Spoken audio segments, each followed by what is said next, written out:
A pinhole camera captures an image upside down.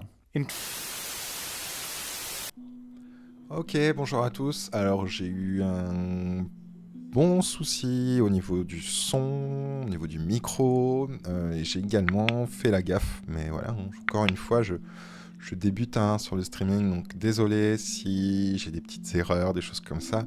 N'hésitez pas à les signaler sous forme de commentaires, ça m'aide à m'améliorer. Et moi j'ai envie de m'améliorer de toute façon, donc voilà, n'hésitez surtout pas à me dire s'il y a des choses qui vous semblent ne pas aller, améliorables ou que sais-je.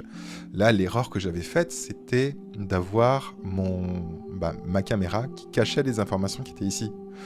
Donc c'est un peu dommage. Donc du coup, je retourne les vidéos, c'est pas très grave, hein. Voilà, il y a un côté un peu redondant de refaire les choses, mais je pense qu'en refaisant les choses, comme je dis toujours, on fait de toute façon mieux.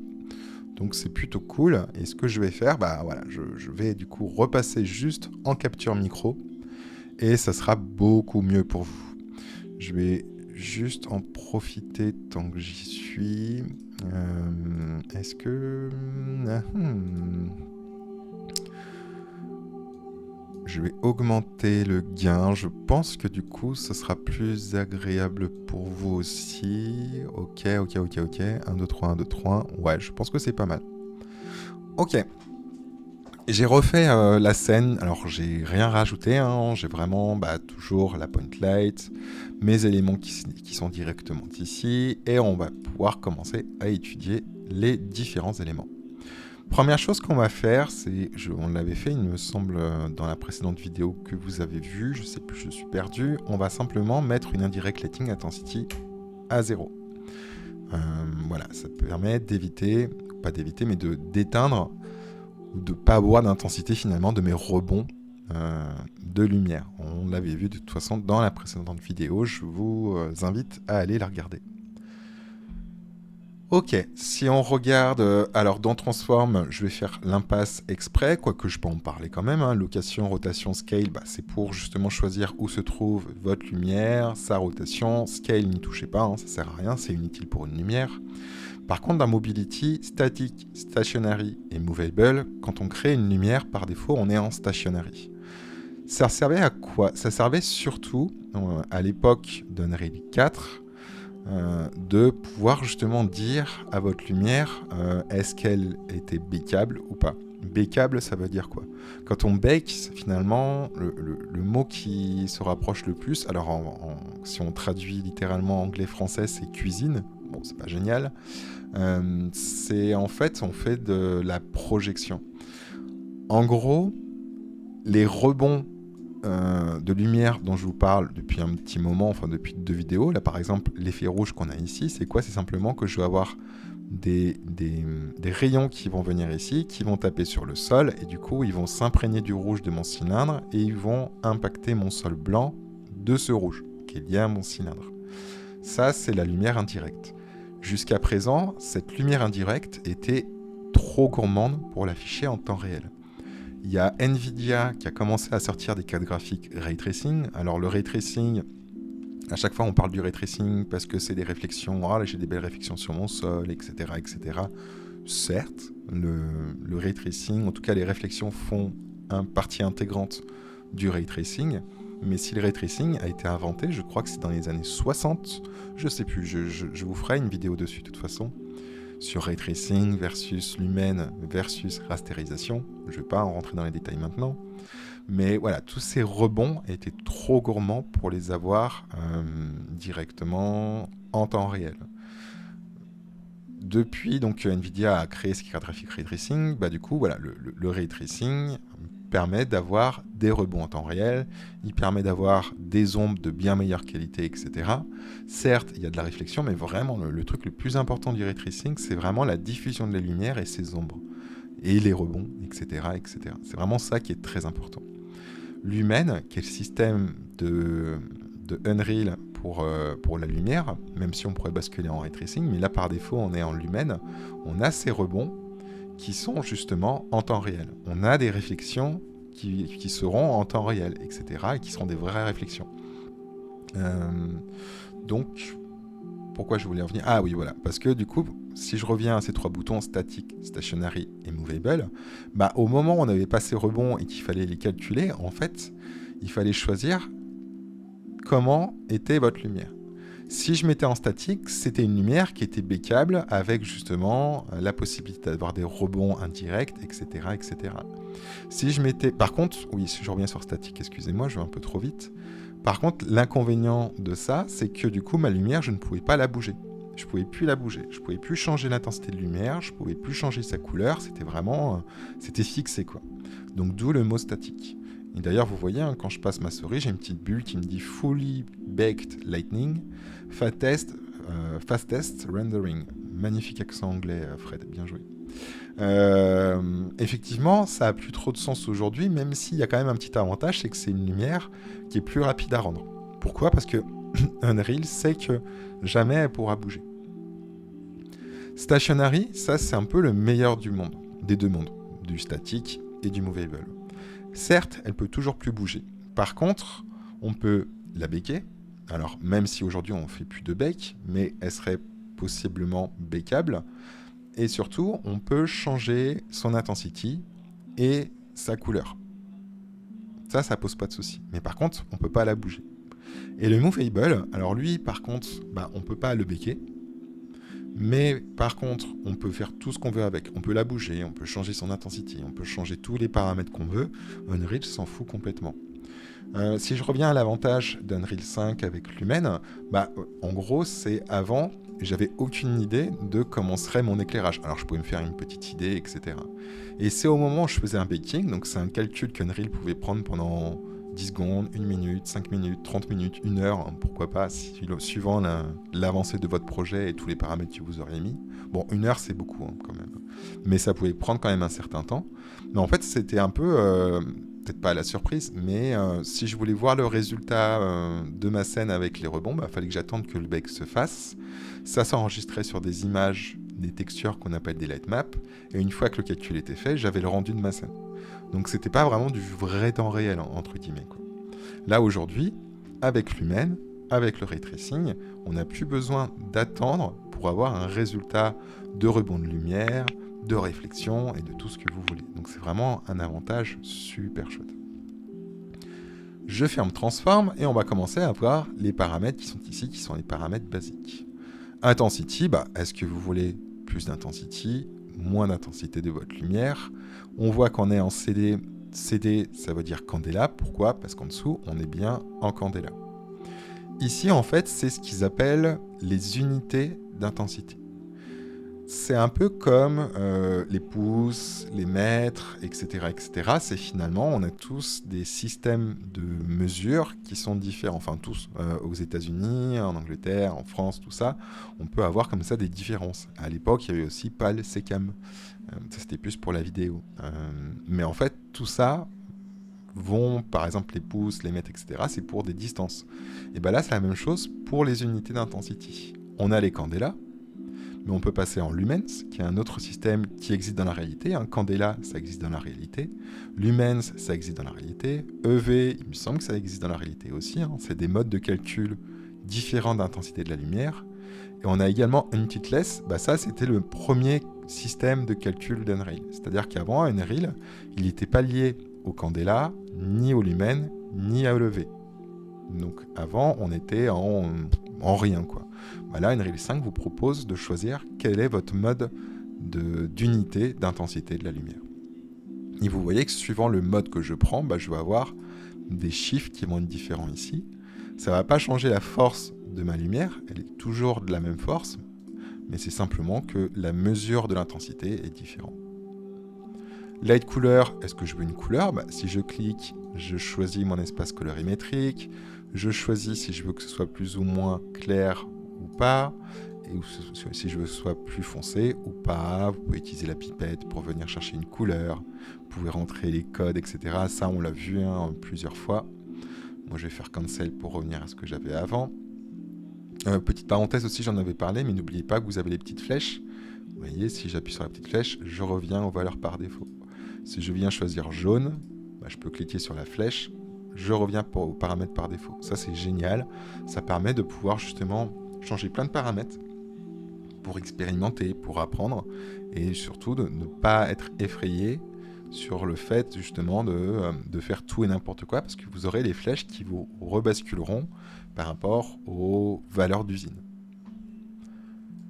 Ok, ensuite on rentre dans les choses un peu plus, enfin pas un peu plus cool, mais un peu plus, pas compliqué, mais des paramètres, on va dire vraiment de la lumière. On a l'atténuation radius. L'atténuation radius, c'est quoi? En gros, il faut imaginer qu'ici, là, au centre, j'ai mon point lumineux qui représente 100% de la lumière. On va juste appuyer sur une touche, je ne vous l'ai pas présenté jusqu'à présent, mais ça va être très utile. On va appuyer sur la touche G. G, ce qui se passe, c'est qu'en fait, c'est ce qu'on appelle la Game View. C'est-à-dire que ça m'enlève toutes les informations d'icônes, etc., etc. Donc on va juste l'effacer pour l'instant. Et on voit qu'ici, je suis finalement à 100% de mon intensité lumineuse qui est de 8 candela. Et plus je m'écarte de mon centre, plus je vais baisser mon intensité lumineuse jusqu'à arriver à 0, qui est à peu près ici. Et en fait, ça, si je refais G, pourquoi est-ce que je suis 0? C'est parce qu'en fait, je suis sorti de mes arcs bleus. Donc en fait, je vais avoir un dégradé de mes candela qui va s'opérer jusqu'au moment où je vais sortir de mes sphères bleues, qui du coup sera 0 candela. Il faut vraiment prendre ça comme une espèce de pourcentage. 0, 10, 20, 30, 40, 50, etc. jusqu'à arriver à 100% de mes 8 candela qui sont ici. Ensuite, je vais me rapprocher un petit peu. Je vais simplement... Ah oui, désolé, c'est vrai que du coup, vu que je refais les vidéos, vous voyez ces images ici, vous dites, mais qu'est-ce que c'est? N'ayez crainte, on va voir ça après. Finalement, je vous ai un petit peu spoilé, quoi. Je vais aller dans matériel, et j'ai créé un matériel qui n'a pas de rugosité, qu'on a créé ensemble. D'ailleurs, j'ai juste fait une toute petite faute. Je vais mettre un O minuscule, c'est mieux, merci. Donc j'ai un matériel instance color blanc sans rugosité. Donc ça veut dire en gros qu'il va aller jusqu'à la réflexion. Je vais sauvegarder tout ça. Ok. Et je vais prendre ce matériel et je vais le mettre sur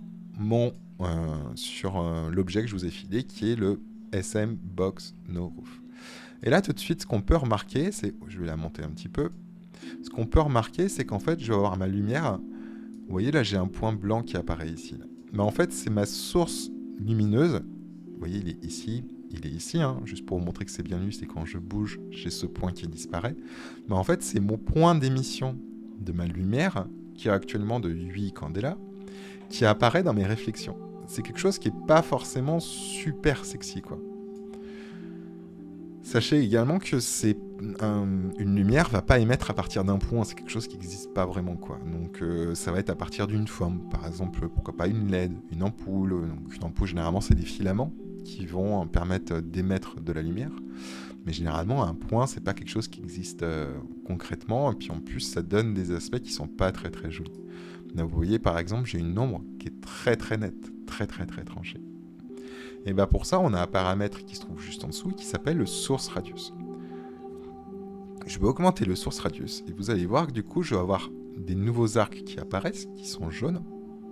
Et surtout, vous voyez, en termes de réflexion, j'ai une espèce de sphère qui apparaît. En fait, ça va être désormais ma source lumineuse. C'est-à-dire que c'est à partir de cette source que je vais avoir la lumière et les ombres.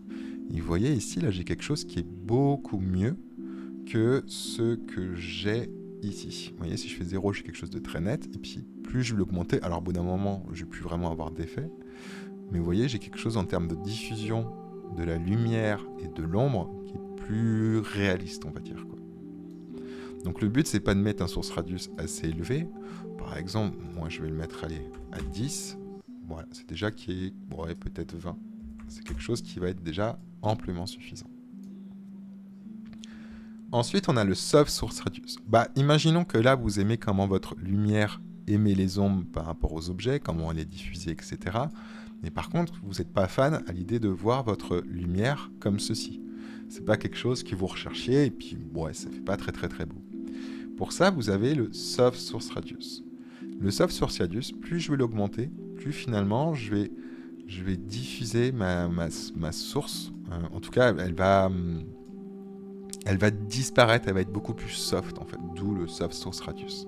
Ça va pas avoir un gros impact sur la lumière, comment elle est diffusée quoique un petit peu quand même, vous voyez, si là on voit qu'il y a des petites choses qui se passent, mais c'est assez léger. Moi c'est vrai que je m'en sers beaucoup pour éviter, quand j'ai des objets qui ont de la réflexion, d'avoir ce point lumineux qui apparaît et qui est pas très beau, quoi. Et là vous voyez, j'ai quelque chose qui est beaucoup plus diffus. Je vais revenir à une source radius à 0. Et le source lens, le source lens, en fait, ce qui se passe, c'est que je vais avoir une source d'émission qui peut être beaucoup plus longue. Donc ça peut servir pour des lumières spécifiques, des ampoules, etc. Pourquoi pas. Donc finalement, hein, c'est le soft source radius, le soft source radius et le source lens. C'est vraiment ces trois paramètres sont liés les uns aux autres.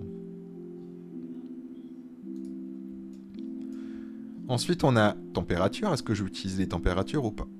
Les températures, en gros, plus je vais descendre, plus je vais être chaud, plus je vais monter, plus je vais être froid.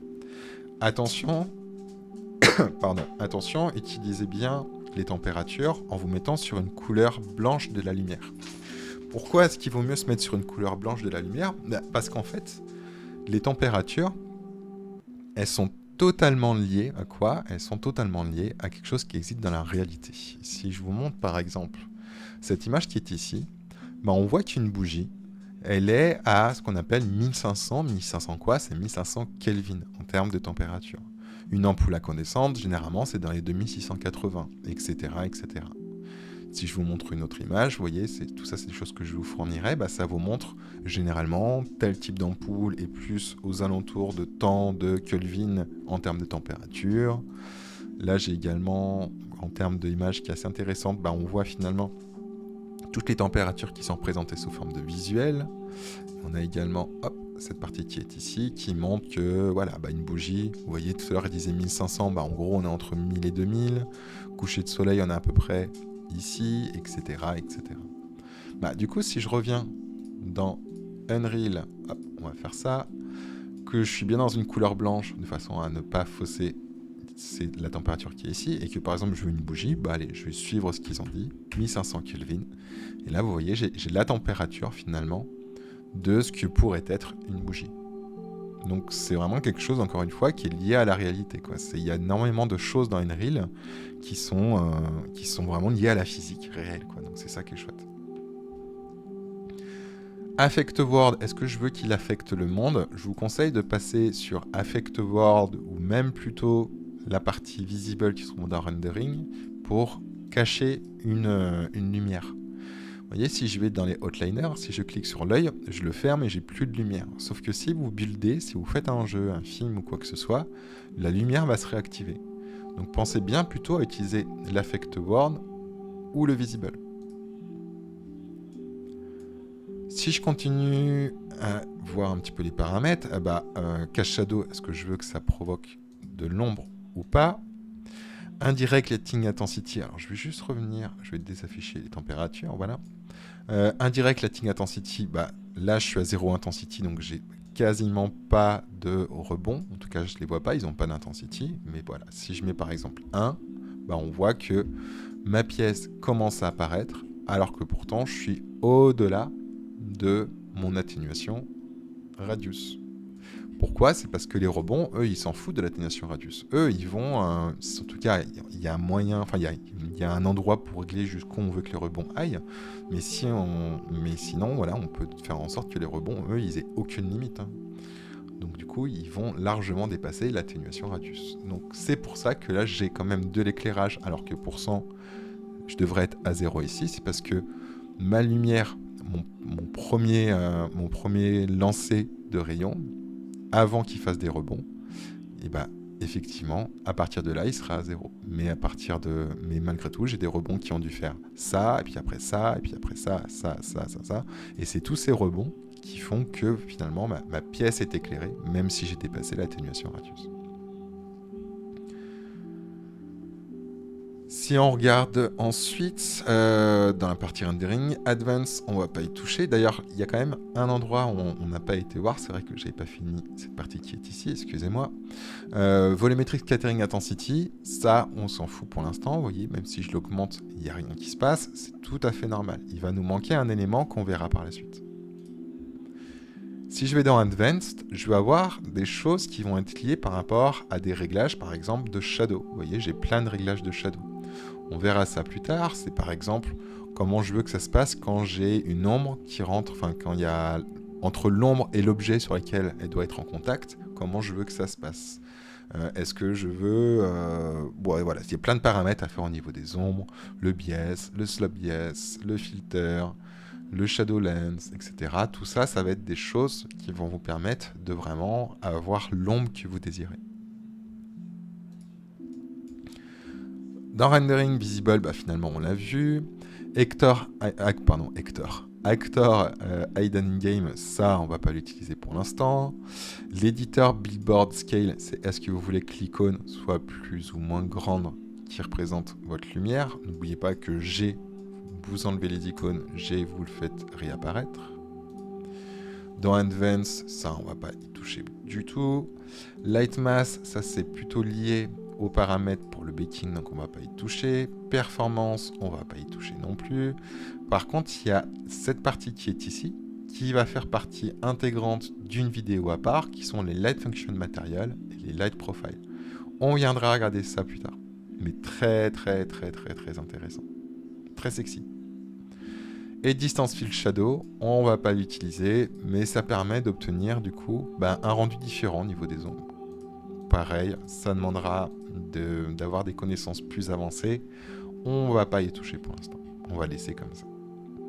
Voilà qui finit la vidéo sur les point lights. Écoutez, on va voir maintenant les spotlights.